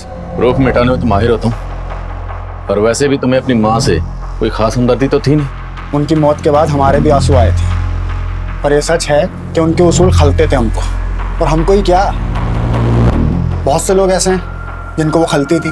किसकी बात कर रहे हो? अब हम जिनकी बात कर रहे हैं उनको यहाँ बिठा नहीं पाएंगे। तो आप साहब बोलो, किसकी बात कर रहे हो? हमारी माँ ने इस बार विधायक बिश्नोई जी से पंगा लिया था, उसी के ऑफिस में उसी की पैंट ढीली कर दी। अकड़ तो अब तुम्हारी टूटेगी बिश्नोई। घर घर पानी के स्कीम में जो घोटाला की हो ना, सब मीडिया के सामने लाएंगे। कुर्सी बचाना मुश्किल हो जाएगा तुम्हारा। तू मेरी कुर्सी हिलाएगी? तू मेरी कुर्सी हिलाएगी? औकात देखिए तेरी। अरे सर, सर तुम्हारे जैसे कितने सरपंच मेरे नीचे हैं। अरे सर रहने दीजिए ना, माँ छोड़ो। औकात की बात कर रहे हैं नेताजी, ऑफर तो सुना दे हम इनको अपना। आप चाहते हैं कि हम अपना मुंह बंद रखें, बस आप हमारे गांव के स्कूल के लिए 20 लाख रुपया डोनेशन दे दीजिए, हम एकदम चुप हो जाएंगे। उन्हें लग रहा था विधायक जी डर जाएंगे, लेकिन उन्होंने तो माँ को मार के ही खामोश कर दिया। अच्छा, तो ये बात तुमने हमें पहले क्यों नहीं बताई? सर अगर हम आपको पहले बता देते तो वहाँ जो विधायक बिश्नोई जी बैठे हैं वो हमको उठा लेते घर से, और आप उनकी गिरबान तक नहीं पकड़ पाते। नो एविडेंस बोल के आप लोग पल्ला झाड़ लेते। सर हमें अपनी सिक्योरिटी भी देखनी, और साथ में अपनी फैमिली वालों की भी।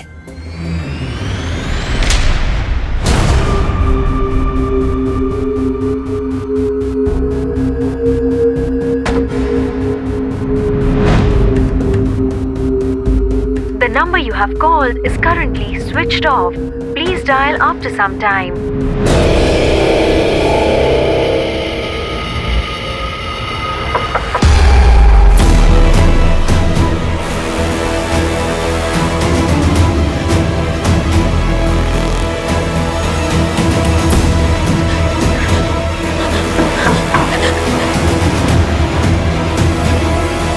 कौन है? Room service madam.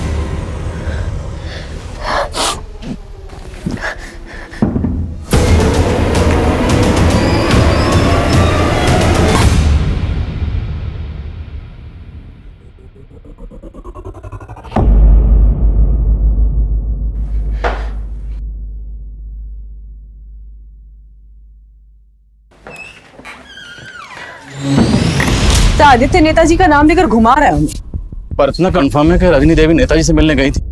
पता करो, क्या रजनी देवी के पास कोई ऐसा सबूत था जिससे नेताजी को खतरा हो सकता था, और हो सकता है इस काम के लिए नरेंद्र को इस्तेमाल किया गया हो। ये केस अब एक हाई प्रोफाइल केस बन गया था, और इस केस के सबसे बड़े सस्पेक्ट नरेंद्र को ना पकड़ पाने से पुलिस पर मीडिया और गांव वालों का प्रेशर आ गया था। लेकिन जल्द ही पुलिस ने नरेंद्र को ढूंढ निकाला।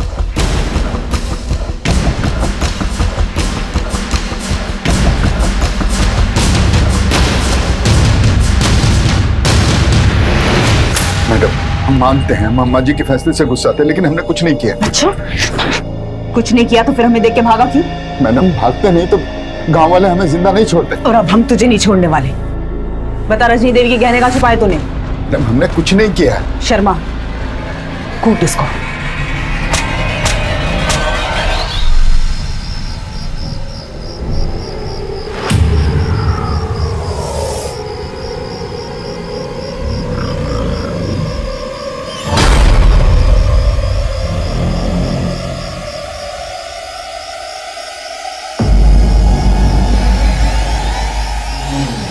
देखिए,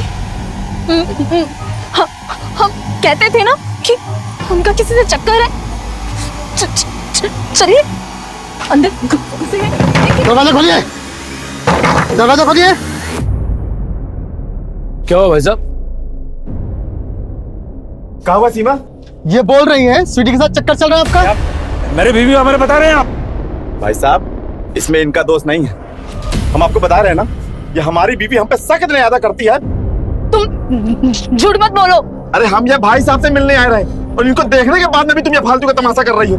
इसको क्या लगता है कि इसके हकलाने की वजह से हम इसको पसंद नहीं करते हैं, और इसीलिए सिर्फ अटेंशन हमारा पाने के लिए हमको जगह जगह बदनाम करती फिरती है। सुनिए, हमें इंस्पेक्टर साहब से मिलना है। और बात क्या है?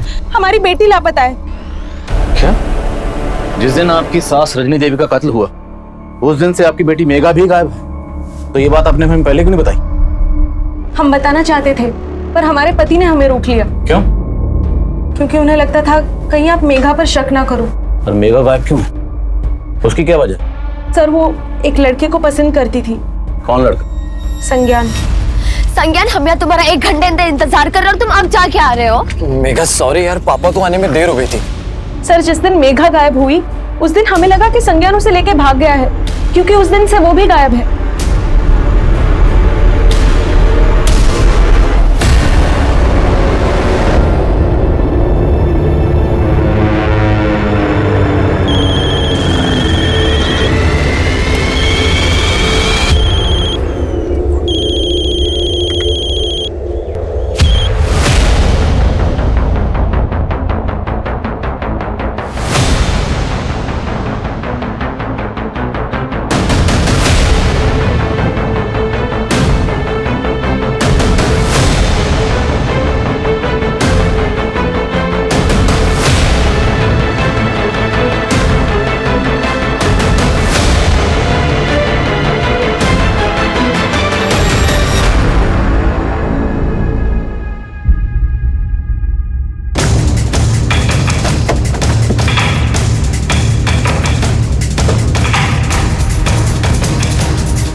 संज्ञान जया कुमारी मेडिकल कॉलेज से पढ़ाई कर रहा है।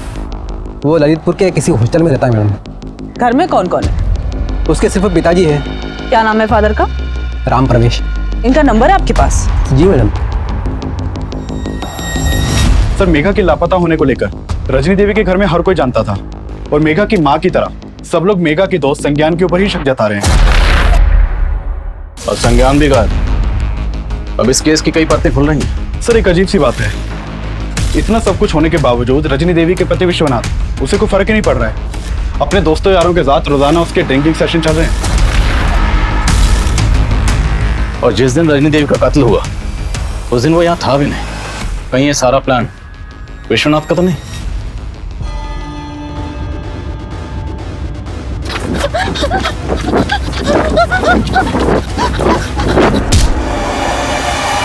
हमें फिक्र हमारी पोती की है सर, लेकिन ये रजनी,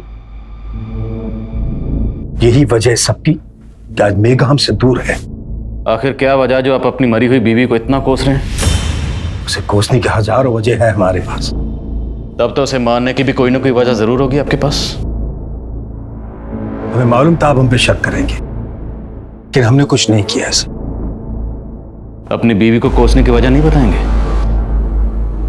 उसे कोसने की सबसे बड़ी वजह थी वो शमशेर। शमशेर? हाँ, शमशेर। हमसे ज्यादा उसे पसंद करती थी। कहती थी कि हम उसकी नहीं, उसके बाप की पसंद थे। आप कहना चाहते हैं आपकी बीवी रजनी देवी का शमशेर के साथ? जो आंखों देखा है वही बता रहे सर। वो हमारे फार्म हाउस में उसके साथ बहुत ज्यादा वक्त गुजारती थी।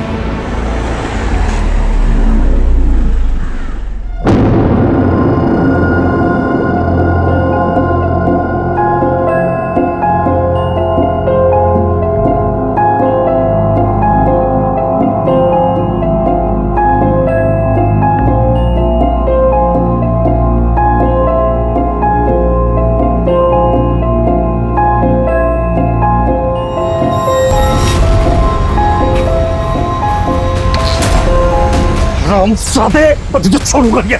तुझे थाने में क्या तो उसी में छेद करता है साले। हाँ, छोड़िए इसे। छोड़ूंगा नहीं उस जगह। आपको ज्यादा मर्दानगी दिखाने का जरूरत नहीं है। उम्र देखिए अपनी, कुछ बचा नहीं है आप में। उस कमीने के सामने मैं जलील करती थी और हम खून के खून पी के रह जाते थे।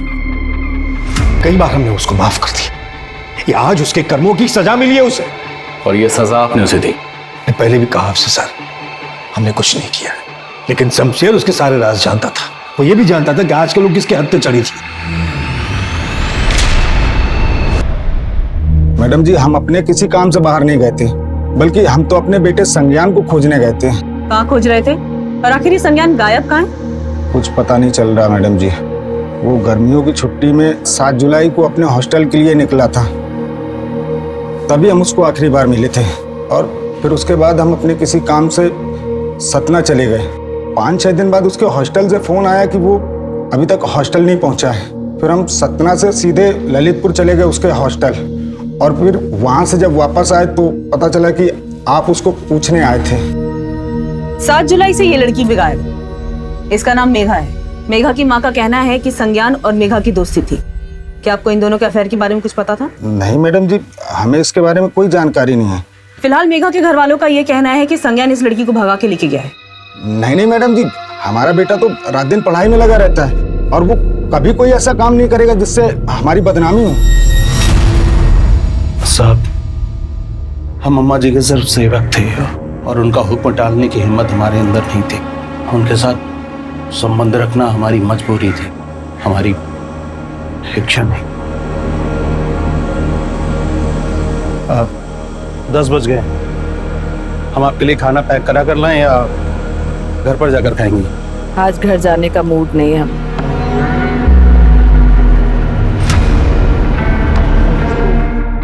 तुम भी यही रुक जाओ। जी। जो कुछ कहते हैं सर हिलाकर हाँ कर देते हो। सब बात मानोगे का हमरे? जी, बस हुक्म करके देखिए। सच बोल रहे हो क्या?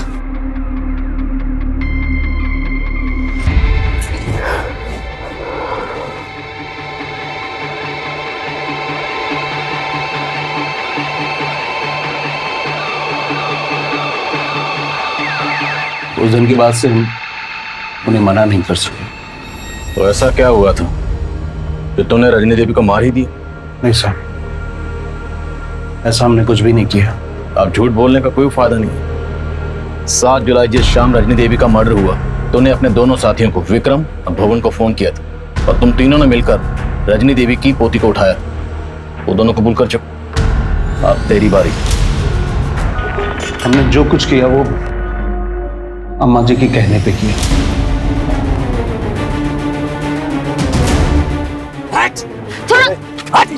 तुम लोग वहां से उसे अम्मा जी के पास ही ले गए।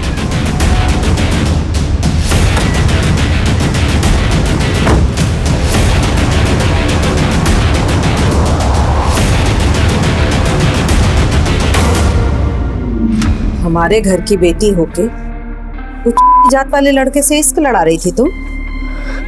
दादी, हम संज्ञान से प्यार करते हैं। हम आपको उसके बारे में बताने ही वाले थे। हमने पहले ही पता कर लिया। भूल जाओ उस लड़के को। हमने तुम्हारी शादी एमपी साहब के बेटे से तय कर दी है। इससे तुम्हारी जिंदगी भी संवर जाएगी और हमरे कुल की भी। दादी, आप कुल और जात की बात कर रही है? हाँ, कहे बेटी और रोटी का व्यवहार कुल जात देखकर ही किया जाता है बिटिया। हमने सपने में भी नहीं सोचा था कि आप ऐसे निकलेंगी। अगर अब आपने हमें संज्ञान से शादी करने से रोका तो हम पूरे गांव को बता देंगे आप कितनी बड़ी ढोंगी है। जुबान लड़ाती हो हमसे? हाँ, हम आपके नहीं अपनी पसंद के लड़के से शादी करेंगे, और अगर आपने हमारे साथ जबरदस्ती की तो आपके लोगों के बीच आपको जलील कर देंगे। हमको जलील करोगे तुम? हमको जलील करोगे? जलील करना किसे कहते हैं हम बताते हैं तुमको। ले जाओ इसे। इसका वो हाल करो कि अपनी शकल किसी को दिखा ना सके। नहीं दादी, छोड़ो मैं। दादी नहीं। रुको, दरवाजा खुला छोड़ देना।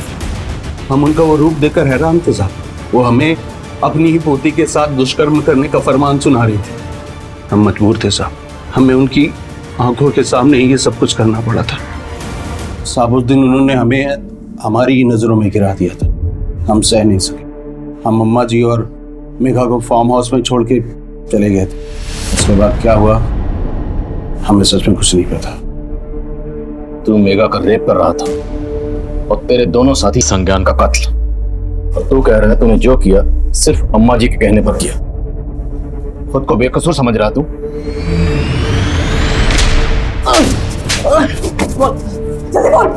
मैडम, हम उस लड़के की पिटाई जरूर की थी, लेकिन हम जान से मारना नहीं चाहते थे। हमको लगा खत्म हो गया मैडम, इसलिए उसकी बॉडी को ठिकाना लगा दिया। इससे ज्यादा कुछ नहीं किया। भाई तूने जो किया उसे कम समझता है तू? शमशेर का बयान चौंकाने वाला था। भले ही रजनी और शमशेर के अनैतिक संबंध होंगे, लेकिन रजनी जैसी आदर्श महिला जिसे गांव का गौरव समझा जाता था, क्या उसी औरत ने अपनी पोती के रेप का फरमान सुनाया था? क्या उसने वाकई शमशेर को संज्ञान की हत्या का भी आदेश दिया था? इस पर विश्वास करना मुश्किल था, लेकिन शमशेर झूठ बोले, पुलिस को फिलहाल इसकी भी कोई वजह नजर नहीं आ रही थी।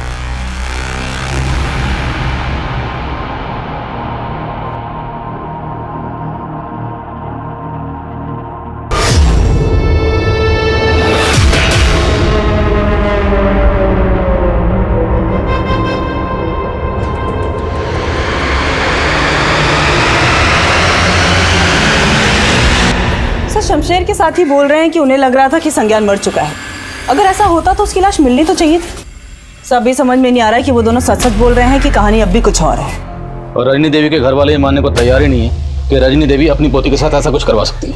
और सही है, शमशेर के दोस्त भी ये मानने को तैयार नहीं है कि रजनी देवी की हत्या में उन दोनों का हाथ है। संज्ञान के साथ साथ मेघा का भी कुछ पता नहीं चल रहा।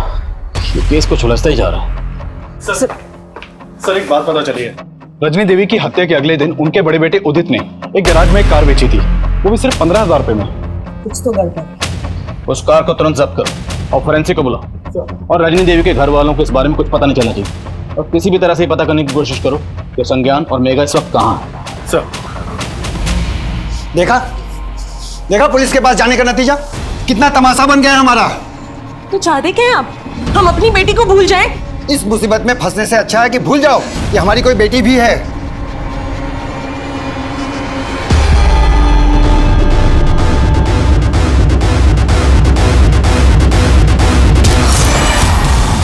उस गाड़ी को जब्त किया गया तो फोरेंसिक को उसमें कई ऐसे खून के धब्बे मिले जिन्हें मिटा दिया गया था, और ये देखा जाने लगा वो खून रजनी से मैच करता था या नहीं। वहीं संज्ञान और मेघा की तलाश भी जारी थी, और जल्द ही पुलिस को मेघा की हत्या की जानकारी मिली।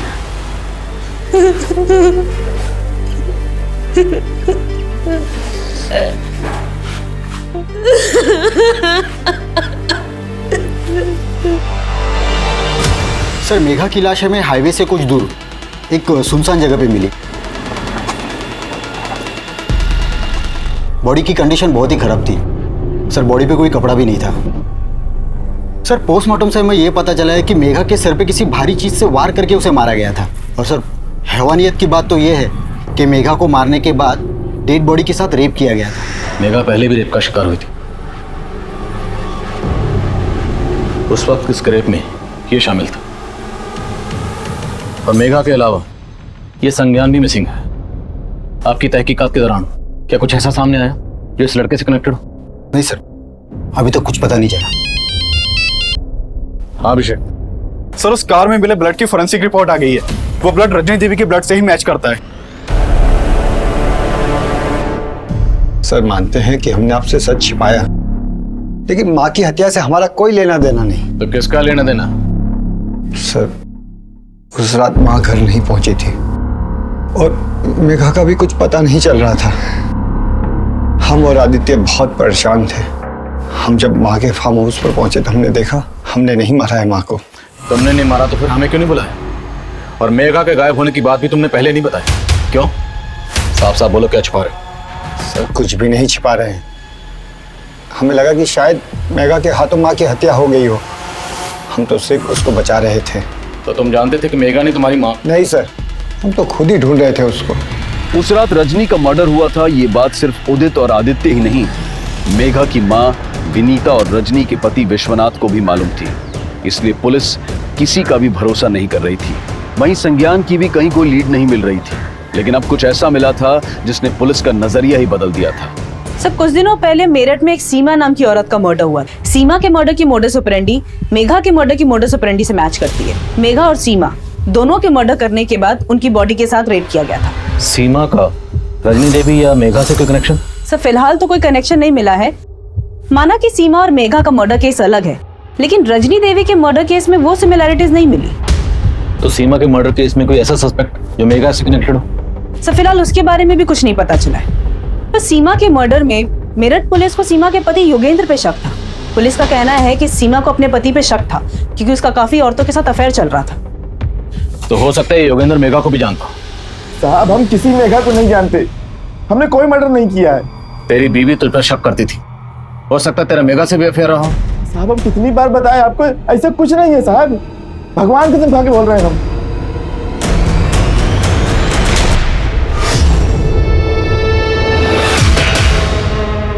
अरे बेटा आप यहाँ क्या कर रही हैं? जी हम पहचाने नहीं आपको। अरे हम आपके पापा के दोस्त हैं, संजीव।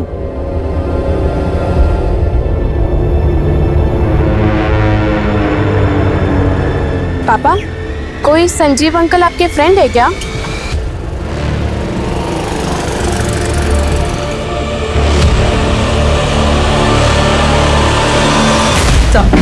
सर पिछले कुछ सालों के मैंने कई मर्डर केसेस स्टडी किए। इसमें मालूम चला कि सीमा और मेघा जैसी कई ऐसी लड़कियों के मर्डर केसेस सामने आए जिसमें डेड बॉडीज के साथ रेप किया गया था।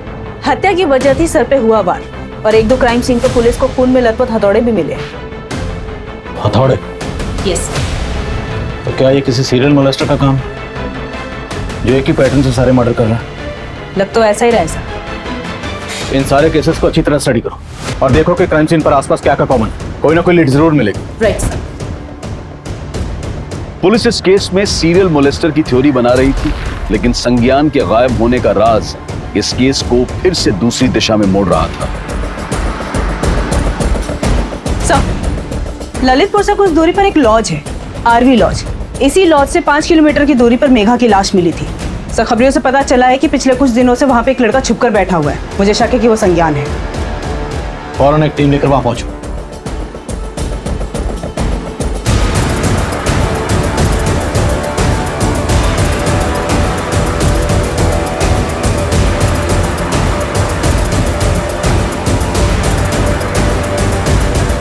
सर हमारा मेघा के मर्डर से कोई लेना देना नहीं। 7 जुलाई के बाद तो मुझसे मिले तक नहीं है। तो 7 जुलाई से तो अंडरग्राउंड क्यों है? सर उन लोगों ने हमें बहुत मारा, उस डर की वजह से हम वहाँ चले गए। डर की वजह से तो लॉज चला गया, अपने घर क्यों नहीं गया? जाते तो पापा परेशान हो जाते। वो तो अब भी परेशान है, ढूंढ रहे हैं तुझे हर जगह। तूने उन्हें नहीं बताया था तो लॉज में चुप के बैठा? नहीं सर, सर हमारा मेघा के मर्डर में कोई हाथ नहीं है। हम तो प्यार करते थे उसे। तेरा हाथ है या नहीं ये हम पता लगाएंगे। पता लगाओ जरा अच्छी तरह से। सर तो हमने सीमा और मेघा समेत सभी केसेस के क्राइम सीन की सीसीटीवी फुटेज स्कैन की। इन सभी क्राइम सीन पर ये मोपेड कॉमन है। ये मोपेड सीमा और मेघा के क्राइम सीन के आसपास भी देखी गई थी, लेकिन सर ये मोपेड रजनी देवी के गांव में देखे जाने की कोई इन्फॉर्मेशन नहीं है।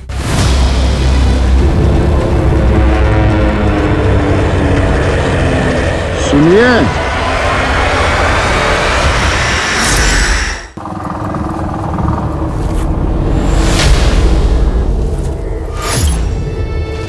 अरे आप यहाँ कहाँ ले आए हो? लगता है गाड़ी खराब हो गई।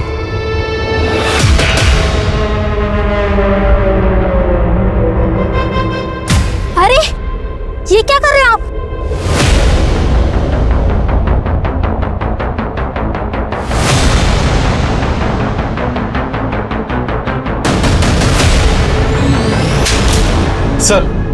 सर संज्ञान अब बोल रहा है कि उसके फादर जानते थे कि वो एक लॉज में छुपा हुआ था। हमें देर नहीं लगी तेरा पता करने में। तुझे फॉलो किया, तुझे रंगे हाथ पकड़ ली। सालों पहले तेरी बीवी का मर्डर हुआ था, मुझे पूरा यकीन है उसका मर्डर भी तूने किया होगा। सही कहा आपने। हमारा पहला शिकार हमारी पत्नी थी। वो हमारी गैर मौजूदगी में दूसरे मर्द के साथ सोती थी, और जब हम उसके पास जाते तो वो हमें जलील करती कि तुम हमें संतुष्ट नहीं कर पाते। एक दिन हमारा माथा सनक गया। हमने उसको हमेशा के लिए संतुष्ट कर दिया, पर हम संतुष्ट नहीं हुए। उसी वजह से हमें इन औरतों से नफरत हो गई। तो ऐसा करता क्या था? ये औरतें तेरी बात मानकर तेरे साथ चलने को तैयार हो जाती थी? हम बहुत स्मार्ट हैं साहब। हम उनके पास जाते और उन्हें जता देते थे कि वो हमें जानती हैं और हम उन्हें जानते हैं, और हथौड़ा मार देते। और मेघा, वो तो तेरे बेटे की गर्लफ्रेंड थी। उसी की वजह से उसकी दादी रजनी ने हमारे बेटे को अधमरा कर दिया था। तो रजनी देवी को भी तूने मारा था? तब वो हमारा स्टाइल नहीं है। वो तो मेघा ही उसको मार के भागी थी। उसका हमारे पास फोन आया।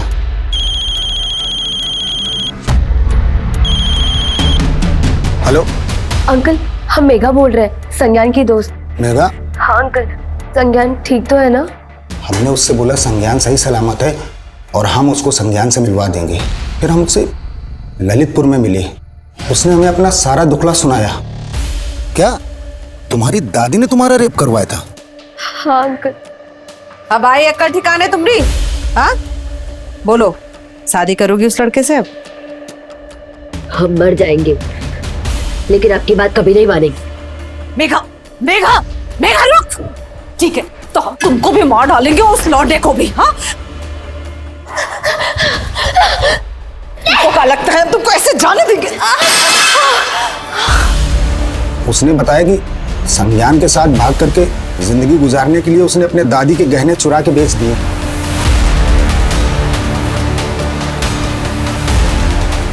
बेटा डरो नहीं, हम तुम्हारे साथ हैं। हमारे साथ बैठो, हम संज्ञान के पास तुम्हें ले चलते हैं। हैं? आओ।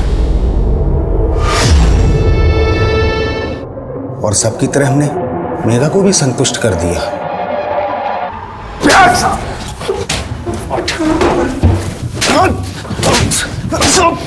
अब तुझे संतुष्ट हम करेंगे। करो जरा इसकी तसल्ली। राम प्रवेश पिछले 7 सालों में सीमा और मेघा समेत 25 से भी ज्यादा महिलाओं को अपना शिकार बना चुका था। लेकिन मेघा सिर्फ राम प्रवेश की ही नहीं बल्कि अपनी दादी रजनी और शमशेर की क्रूरता का भी शिकार थी। मेघा अपनी दादी रजनी को एक आदर्श नारी के रूप में देखती थी। रजनी के उदाहरण देकर वो लोगों को आगे बढ़ने की सीख देती थी। लेकिन वही रजनी उसकी सबसे बड़ी गुनहगार थी। इंसान अपनी अच्छी कथनी से महान दिख सकता है, लेकिन महान काम करने वाले लोग बोलने से ज्यादा करने में विश्वास रखते हैं और उनकी कथनी खुद दुनिया लिखती है।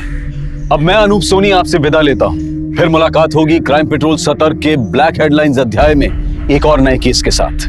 और याद रखें, क्राइम और आपके बीच में सिर्फ इतना फर्क है कि आप कितने सतर्क हैं। सतर्क रहें, सुरक्षित रहें।